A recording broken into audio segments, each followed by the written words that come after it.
graph, but this one's still going, and 4 seconds on the clock for Firouzja, exclamation mark. But he's battling pawns. Both sides have pawns running down the board. This black A2 pawn close to touchdown, and white pawns soon running. But Robert, help me out. Whose position is favorable here? Evaluation bar says level, but this one surely it's anyone's game. Oh, look at that, how quickly the tables turn, but bishop e6 giving a check, apparently not the right follow-up. So for both these players, it's good that they don't know the evaluation, as this position is anyone's game. It's extremely messy. Oh, it's messy, but now the black rook has infiltrated. This was so cunning from Firouzja with only a few seconds left. This bishop's trapped, and black is on the brink of making a new queen. Black luckily can give up his own bishop to stop white's f-pawn. If the white pawn ever pushes, it's simply going to be eliminated. Feels like black suddenly now, out of nowhere, ahead in the race. White's king got active, but in the end walks into a dead end. And here we go. This whole variation is playing out. It's all about the black A pawn and Firouzja shutting the door. White's pawn dropping. No more counterplay. Tanya, what do you think? Is this just going to be over now? Yeah, I think it's quite beautifully played, the last couple of moves by Alireza Firouzja. Now there's nothing to be done. As you pointed out, the e-pawn isn't moving forward anymore, and it's going to be the a-pawn that will decide the game. Looks like Alireza is about to take the first win, and meanwhile, Wesley So Magnus Carlsen did end in a draw.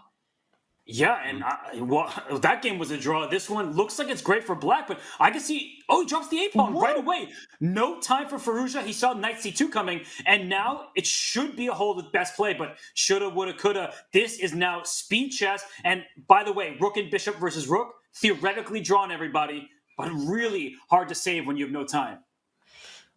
Yeah, Alireza with 7 seconds on the clock now. White needs to give up the knight for this black pawn and try to hope to defend that. But this is going to be a long fight ahead. No certainty here. And Firouzja, he knows he was winning, so it might be a bit of frustration in him.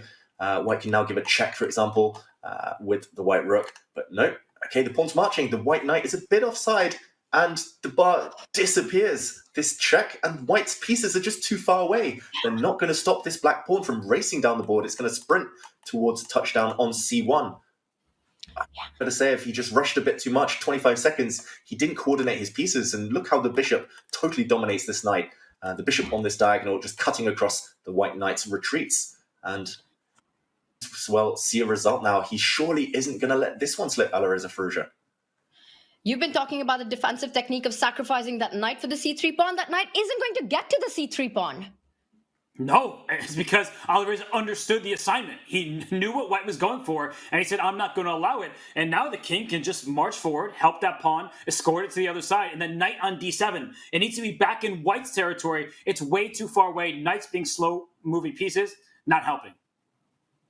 Oh, and he's going to use the bishop as a blockader. The black bishop's going to come in to help the pawn promote on c1.